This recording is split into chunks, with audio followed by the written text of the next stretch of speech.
할렐루야. 아멘. 오늘 마가복음 6장 30절에서 34절 말씀을 본문으로 불쌍히 여기시는 예수님, 이란 제목으로 말씀의 은혜를 나누겠습니다. 오늘은 종료 주일입니다.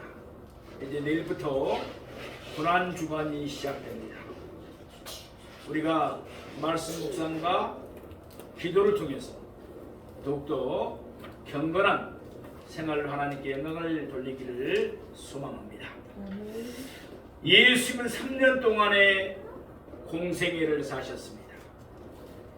그 기간 동안에 예수님은 계속해서 날마다 큰 이적들을 행하셨습니다. 그래서 요한복음 21장 25절 말씀처럼 예수님이 행하신 이적들을 낱낱이 기록한다면 이 세상이라도 그 기록된 책들을 두기에 부족할 것입니다. 오늘 본문은 이른바 오병이어의 이적의 소론에 해당하는 말씀입니다.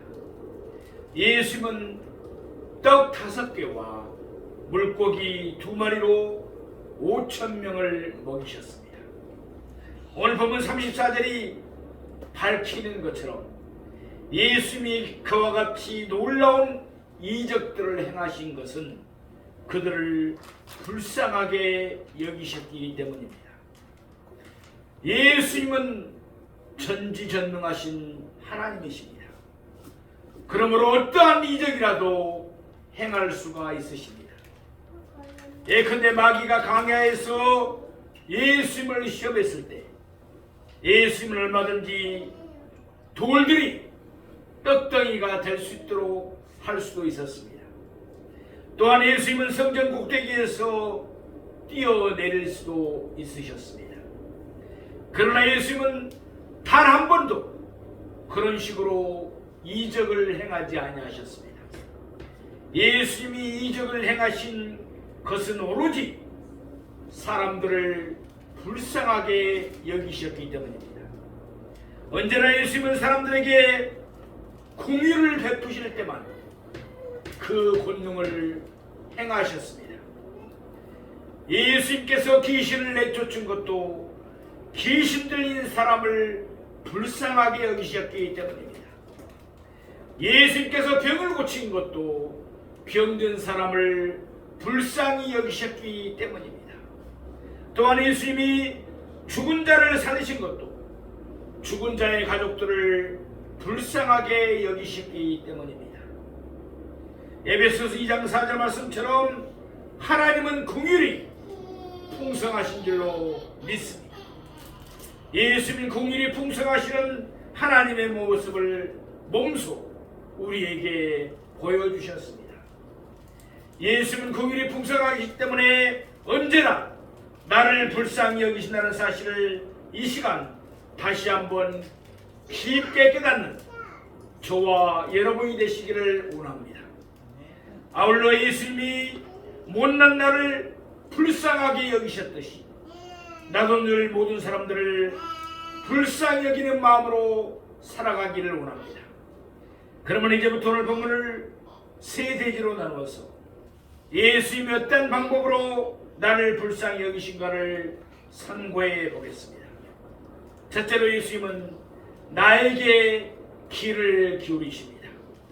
우리 오늘 보면 마가복음 6장 30절 말씀 보겠습니다. 사도들이 예수께 모여 자기들이 행한 것과 가르친 것을 낱낱이 고하니. 아멘. 사도들은 전도여행에 돌아와서 예수님 앞에 모였습니다. 사도들이란 예수님의 12제자를 가리킵니다. 제자들은 말은 스승에게서 배움을 받았다는 사실을 강조합니다. 반면에 사도다라는 말은 스승으로부터 보냄을 받았다는 사실을 강조합니다. 마가복음 6장 7절에서 예수님은 그의 12제자를 부르셨습니다. 예수님은 그들을 둘씩 짝지어서 갈릴리의 각 마을로 보내셨습니다. 사도라는 단어의 뜻은 보냄을 받은 자라는 뜻입니다. 예수님은 그의 12제자들 곧 사도들을 내보내시면서 그들에게 권능을 주셨습니다. 우리들을 하나님의 자녀로 살아만드시면서 우리에게 성령을 받게 하시고 권능을 주신 줄로 믿습니다. 예수님은 그들에게 더러운 귀신을 제어하며 내쫓는 권능을 주셨습니다. 병을 고치는 권능을 주셨습니다. 죽은 자를 살리는 권능을 주셨습니다. 그래서 예수님이 권능을 행하시는 대로 그들도 예수의 제자들도 권능을 행했습니다. 아울러 마가복음 6장 12절에서 보는 바와 같이 예수님은 내 제자들은 예수님처럼 회개하라고 그들에게 외쳤습니다. 이것은 마가복음 1장 15절 말씀이 밝히는 대로 예수님이 전파하신 내용을 압축한 것입니다. 말하자면 예수님이 가르치신 대로 그들도 나가서 가르쳤던 것입니다. 마가복음 6장 8절에서 9절에서 예수님이 명하신 대로 그들이 나갈 때 지팡이에는 양식이나 배낭이나 전대나 돈이나 아무것도 가지고 가지 아니했습니다. 또한 그들은 신고 있는 시내에 따로 신을 갖고 있지 않았으며 여분의 옷도 준비하지 않았습니다. 그럼에도 불구하고 누가복음 22장 35절의 말씀이 밝히고 있듯이 그들에게는 전혀 부족한 것이 없었습니다. 그들이 예수님을 안전히 의뢰했기 때문에 예수님이 친히 그들과 함께 하시면서 그들의 삶과 사역을 전적으로 돌보아 주셨기 때문입니다. 예수님의 12제자들 곧 사도들이 예수님에게 다 모였습니다. 그들은 자기들이 행한 것과 그리고 가르친 것을 낱낱이 예수님께 보고했습니다. 예수님의 12제자들은 둘씩 짝 끼어서 도합 6팀으로 전도여행을 나갔었습니다. 예수님은 전지전능한 하나님이신 줄로 믿습니다. 따라서 그들이 고하기 전에 이미 예수님은 그들이 행하신 것과 가르친 것을 다 알고 계셨습니다. 그럼에도 불구하고 그들이 낱낱이 구할 때 예수님은 일일이 그들의 말에 귀를 기울여 주셨습니다. 좋은 일이 있으십니까? 예수님의 은혜인 줄 알고 예수님께 아뢰십시오. 예수님은 기뻐하십니다. 나에게 귀를 기울이실 것입니다. 어려운 일이 있으십니까? 낙심하지 말고 예수님께 아뢰십시오. 예수님께서 나를 불쌍히 여기시면서 나에게 귀를 기울이시고 기도에 응답해 주실 줄로 믿습니다. 신명기 4장 10절 말씀처럼 내가 하나님께 기도할 때 하나님은 나에게 가까이 하십니다. 시편 28편 6절에서 하나님은 다윗의 기도를 들으셨습니다. 사도행전 10장 31절에서 하나님은 고넬로의 기도를 들으셨습니다. 동일하게 하나님은 언제나 내 곁에서 나의 기도와 간구에 귀를 기울여 주시고 응답해 주실 줄로 믿습니다. 찬송가 330장 1절입니다. 내 모든 시험 무거운 짐을 주 앞에 아뢰면 근심에 쌓인 날 돌아보사 내 근심 모두 맡으시네.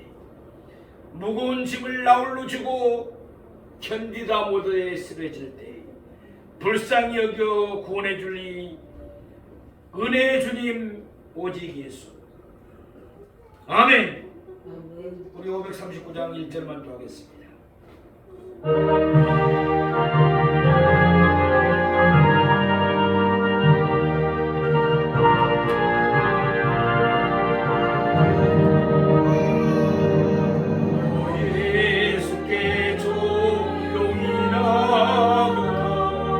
내 모든 짐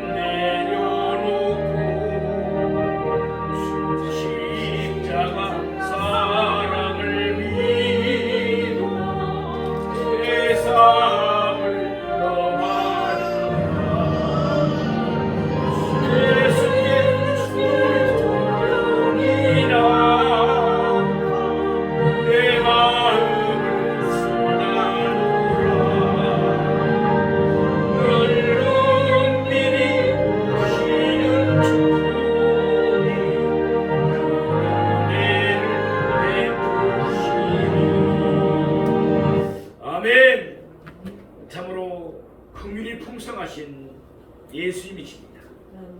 사랑하시는 성도 여러분, 예수님께 낱낱이 아뢰시다. 예수님은 일일이 나에게 길을 두려 주십니다. 예수님은 나를 불쌍히 여기셔서 나에게 풍성한 공유를 베풀어 주실 것입니다. 이와 같이 날마다 매 순간마다 예수님과 동행하는 삶이 되시기를 주님의 이름으로 축복합니다. 또한 장차 우리는 예수님 앞에서 나의 모든 삶을 낱낱이 구하게 될 것입니다. 그때 부끄러움을 당하지 않도록 늘 사명에 충성합시다. 예수님을 본받아 남들을 불쌍히 여기십시다. 그래서 그리스도의 날에 우리 모두 예수님으로부터 큰 위로와 칭찬을 받기를 소망합니다. 둘째로 예수님은 나의 필요를 이해하십니다. 마가복음 6장 31절을 본 말씀 보겠습니다. 이르시되 너희는 따로 한적한 곳에 가서 잠깐 쉬어라 하시니 이는 오고 가는 사람이 많아 음식 먹을 겨를도 없습니다.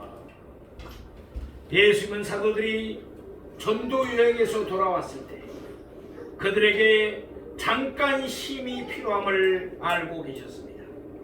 사실 그들은 고단했을 것입니다. 그들은 여호와 이레로 예비하신 곳에서 잠을 잤습니다. 여호와 이레로 공급하신 양식을 먹었습니다.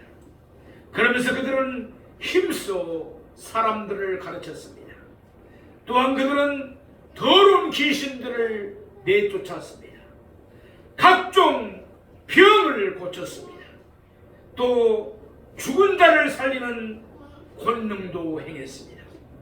분명 그들이 가는 곳마다 많은 사람들이 모여들었을 것입니다. 따라서 마가복음 3장 20절 말씀처럼 그들은 무리 때문에 식사할 겨를도 없었을 것입니다. 또한 그들은 잠잘 시간도 충분하지 않았을 것입니다. 자연히 그들의 심신은 피곤할 수밖에 없었을 것입니다. 예수님은 제자들의 피곤을 충분히 이해하셨습니다. 마가복음 4장 38절 말씀을 보면 예수님도 피곤하실 때에는 배 고물에서 베개를 베고 주무셨습니다. 그래서 예수님은 그들이 따로 한적한 곳에 가서 잠깐 쉬기를 바라셨습니다. 사랑하시는 성도 여러분, 히브리서 4장 15절 말씀과 같이 나의 대제사장이신 예수님은 나의 연약함을 아십니다. 나의 연약함을 동정하십니다. 예수님은 제자들의 피곤을 이해하시고 그들에게 힘을 주셨습니다. 마찬가지로 예수님은 나의 필요를 이해하시고 나의 필요를 채워줄 줄로 믿습니다. 우리 오늘 본 마가복음 6장 32절 말씀을 보겠습니다. 이에 배를 타고 따로 한적한 곳으로 갈새. 아멘. 사도들은 예수님과 함께 배에 올랐습니다. 몰려드는 무리들로부터 벗어날 수 있는 가장 손쉬운 길은 배를 타는 것이었습니다. 적어도 배를 타고 가는 동안은 그들이 음식을 먹으면서 잠깐 휴식을 취할 수가 있었기 때문입니다. 누가복음 9장 10절 말씀을 보면은 이때 예수님이 그들을 데리고 가셨다고 말씀합니다. 그러니까 예수님이 그들의 인도자가 되셔서 그들을 배에 태우신 것입니다. 시편 23편 2절 말씀처럼 진실로 예수님은 자신의 양들을 쉴만한 물가로 인도하시는 선한 목자이십니다. 예수님은 그의 12 제자들을 데리시고 배를 타셨습니다. 그들을 태운 배는 무리를 따라서 한적한 곳으로 향했습니다. 오늘 본문에는 행선지가 나타나지 않습니다. 그러나 누가복음 9장 10절 말씀을 보면은 그들이 행선지가 벳세다라는 것을 알 수가 있습니다. 벳세다는 자그마한 고을이었습니다. 그리고 오늘 본문 바로 다음 절인 35절 말씀이 밝히고 있듯이 베세다 인근에는 빈들이 있었습니다. 그러니까 예수님은 그의 제자들을 데리시고 베세다 해변에 배를 정박시킨 후에 그 인근에 빈들로 가려고 하셨던 것입니다. 예수님은 베세다의 빈들에서 그의 제자들과 함께 잠시 쉬기를 바라셨습니다. 그들이 전도여행에서 막 돌아왔는데 또다시 사람들에게 와서 음식 먹을 겨를도 없었기 때문입니다. 그러나 이때 예수님이 그들을 베세다 빈들로 인도하신 또 다른 이유가 있었습니다. 같은 내용을 담고 있는 마태복음 14장 13절 말씀에 하면 예수님께서 들으시고 배를 타셨습니다. 이때 예수님이 들으신 내용은 앞절 12절에 나옵니다. 세례요한이 분봉왕 헤롯에게 목배임을 당했습니다. 그리고 그의 제자들이 그의 시체를 장사했다는 내용이었습니다. 예수님의 12 제자들도 그 소식을 다 들었을 것입니다. 따라서 이때 예수님뿐만 아니라 예수님의 제자들도 마음이 얼마나 아팠겠습니까? 얼마나 안타깝겠습니까? 요한복음 1장 37절 말씀과 같이 예수님의 12 제자들 가운데 더러는 본시 세례 요한의 제자들도 있었습니다. 더군다나 분봉왕 헤롯은 예수님의 소식을 듣고서 예수님을 보고자 했습니다. 그는 자기가 목벤 세례 요한이 살아났다고 생각했습니다. 그래서 그는 예수님을 죽이려고 예수님을 보려고 했던 것입니다. 그러나 아직은 때가 이르지 않았습니다. 그래서 예수님은 가버나움을 떠나 베세다로 가셨습니다. 두 곳 다 갈릴리 바다의 북쪽 해변에 위치해 있었습니다. 갈릴리 바다를 흘러드는 요단강을 가운데 두고 요단강의 서쪽에 가버나움이 있습니다. 그리고 요단강의 동편에 베세다가 있습니다. 가버나움과 베세다는 가까운 거리였습니다. 그러나 행정구역은 서로 달랐습니다. 가버나움은 분봉왕 헤롯이 다스렸습니다. 베세다는 분봉왕 빌립이 다스리는 지역이었습니다. 그래서 예수님은 헤롯의 손이 미치지보다는 베세다로 그의 제자들을 데리고 가신 것입니다. 역사가 요세푸스에 하면 분봉왕 빌립은 그가 다스리는 곳을 베세다에 율리아스라는 이름을 덧붙였습니다. 율리아스는 로마 황제 가이사 아구스토의 딸의 이름이었습니다. 그래서 그곳의 이름을 베세다 율리아스라고 불리었다고 합니다. 물론 분봉왕 빌립은 로마에 잘 보이기를 바랐을 것입니다. 아구스토 가이스토에게 어떻게든지 아부를 하고 싶었을 것입니다. 오늘 본문 뒤에 나오는 45절을 보면은 이곳 베세다 율리아스의 건너편에 또 다른 베세다가 있었습니다. 갈릴리 바다 서쪽에 있는 베세다는 헤롯이 다스리고 있었습니다. 그래서 빌립은 자기가 다스리는 베세다를 그곳과 구별하기 위해서 베세다 율리아스라고 불렀던 것입니다. 아무튼 예수님은 그의 제자들을 일단 안전한 곳으로 인도하셨습니다.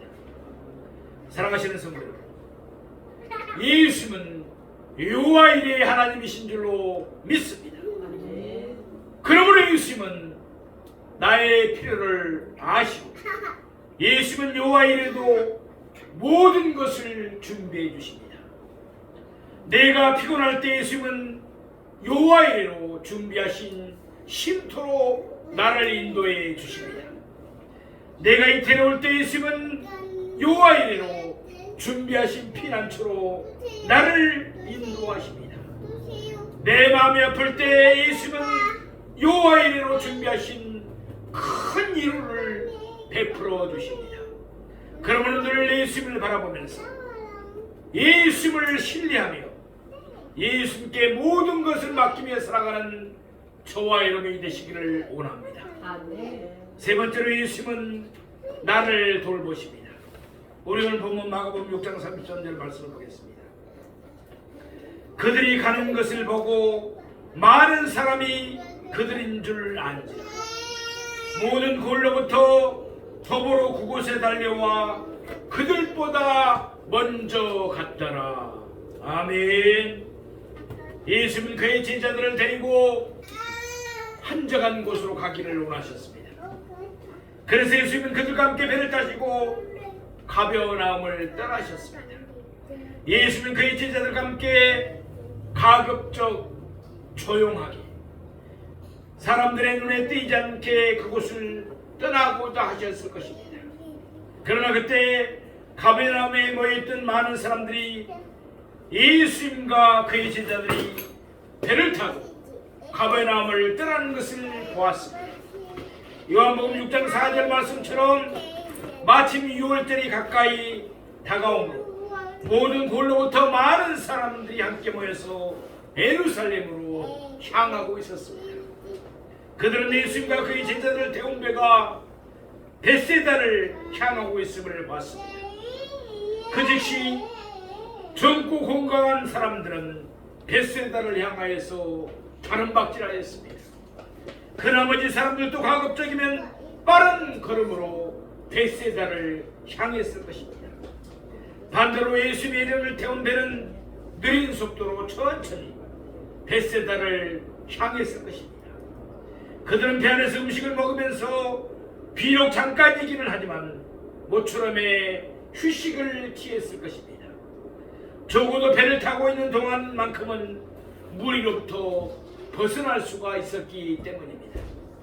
드디어 예수님의 타신 배가 벳세다에 이르렀습니다. 오늘 본문 말씀이 밝힌 것처럼 달려온 사람들은 이미 먼저 그곳에 와 있었습니다. 또한 마태복음 14장 13절과 누가복음 9장 11절 말씀과 같이 예수님의 뒤를 따라서 그곳에 온 사람들이 많았습니다. 그러면 왜 많은 사람들이 다시금 모여들었습니까? 요한복음 6장 2절 말씀과 같이 그들은 예수님이 병자들에게 행하는 표적을 보았기 때문입니다. 그들은 병의 고침을 받기를 원했습니다.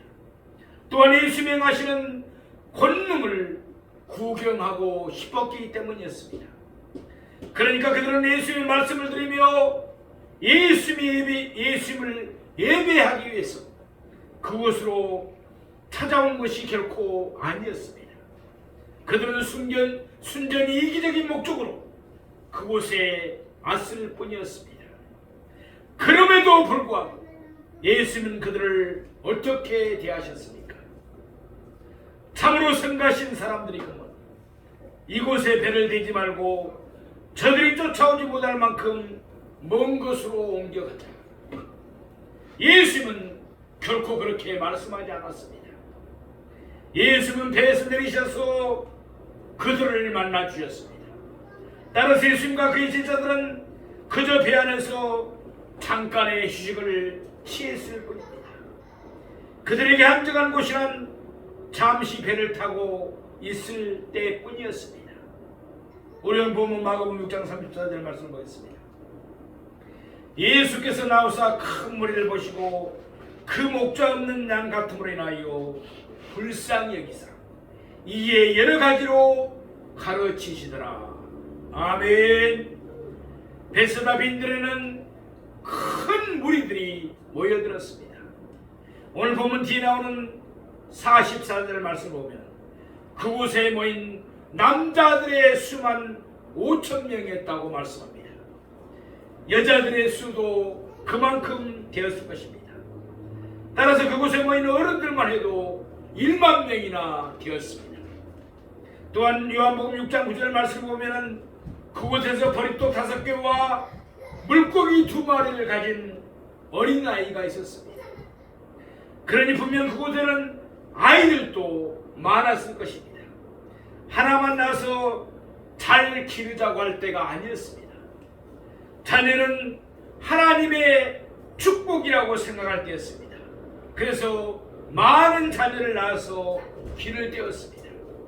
그러니까 그날 베세다 빈들에는 아무리 적게 잡아도 2만 명 이상의 사람들이 모였습니다. 2만 5천 명 아니 3만 명은 좋게 되었을 것입니다. 정말로 큰 무리였습니다. 예수님이 사역하신 3년 기간 중에서 이때 가장 많은 사람들이 모였습니다. 예수는 큰 무리를 보시고 그들이 양같 목자 없는 양같을 여기셨습니다. 그들을 목자 없는 양같이 여기셨다는 것입니다. 목자 없는 양은 살 수가 없습니다. 목자가 푸른 풀밭과 쉴 만한 물가로 인도하지 않으면 양은 굶어 죽고 맙니다. 또한 목자가 돌보지 않으면 양은 맹수의 밥이 되고 맙니다. 그래서 예수님은 그들을 불쌍히 여기셨습니다. 예수님이 불쌍히 여기셨을 때 그저 감정적으로 동정하시는 것만 결코 아니었습니다. 목자가 그 양을 돌보기 위하여 혼신의 힘을 다하는 것처럼 예수님도 친히 역사하시면서 그들을 돌보셨습니다.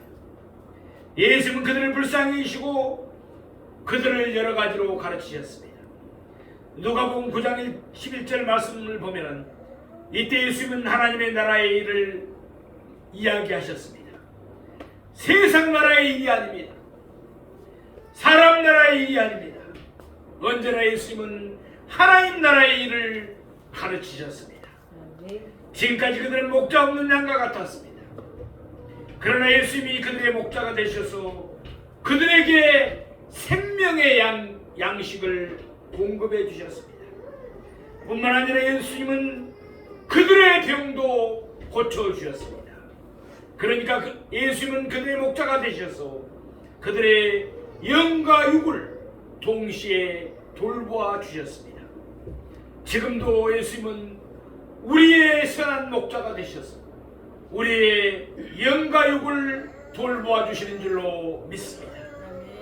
사랑하시는 성도 여러분, 오늘 본문을 통해서 상고해 보았듯이 예수님은 긍휼이 풍성하신 하나님이십니다.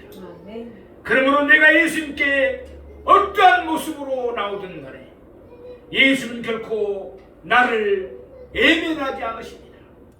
예수는 언제나 가까이 나를 영접하십니다. 예수는 나를 불쌍히 여기시며 나에게 길을 비우십니다. 예수는 나를 불쌍히 여기시며 나의 모든 필요를 이해해 주십니다. 예수는 나를 불쌍히 여기시고 친히 역사하시면서 나의 병을 치유해 주십니다. 그리고 나의 영혼을 돌보아 주십니다. 이와 같이 나를 불쌍히 여기시는 예수님이 나의 선한 목자가 되심을 감사합니다. 날마다 나의 선한 목자이신 예수님을 바라봅시다. 기쁨으로 예수님의 길을 따라갑시다. 그래서 모든 일에 예수님의 돌보심을 받으며 늘 예수님의 체험을 경험하면서 살아가는 우리가 되기를 원합니다. 아울러 아직도 나의 주변에는 목자 없는 양과 같은 사람들이 많이 있음을 잊지 마십시오. 나는 그들에게 예수님의 향기입니다. 나는 그들에게 예수님의 편지입니다. 그러므로 우리는 예수님의 증인이 되어야 합니다. 나를 통해서 그들이 예수님의 모습을 볼 수 있어야 합니다. 예수님께서 나의 못난 나를 불쌍히 여기시는 것처럼 나도 그들을 불쌍히 여길 수 있기를 바랍니다. 그들에게 길을 기르십시다. 그들의 필요를 이해해 주십시다. 그들을 실제적으로 돌보아 주십시다. 그래서 그리스도의 날에 예수님께로부터 큰 위로와 칭찬을 듣고 큰 상급을 받는 저와 여러분이 되시기를 주님의 이름으로 축원합니다. 아멘.